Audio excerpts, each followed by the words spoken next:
les conditions de la rentrée du 3 janvier, avec 3 versions toutes plus chaotiques les unes que les autres de protocole sanitaire en quelques jours, ont été la goutte d'eau qui a fait déborder un vase déjà rempli à ras-bord.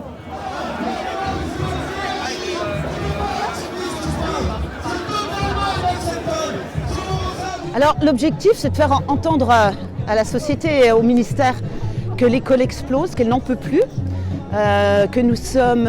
on n'a plus même plus envie de discuter avec notre ministre, puisqu'il nous méprise tellement, il ment.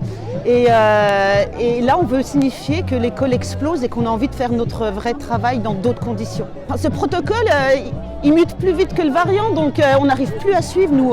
Et donc, il a le toupet de faire un nouveau protocole la veille de la rentrée, par voie de presse, mais ça, on est habitué. Mais c'est de réagir le matin même, de réexpliquer aux parents.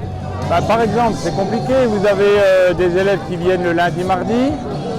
Le jeudi matin, les élèves reviennent, un parent appelle « Ah bah mon fils est positif ».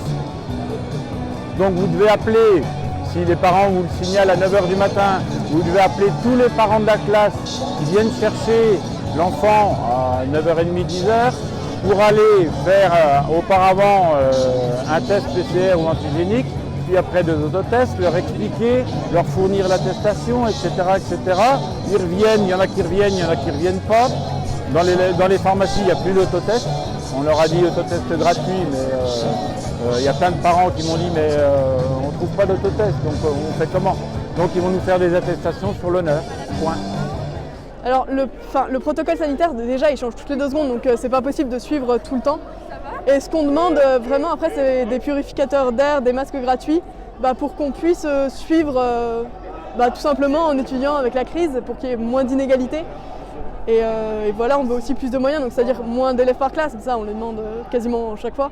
On veut qu'il y ait un réel accompagnement quand il y a, quand on est isolé en des cours, qui n'est pas juste les cours envoyés en photo.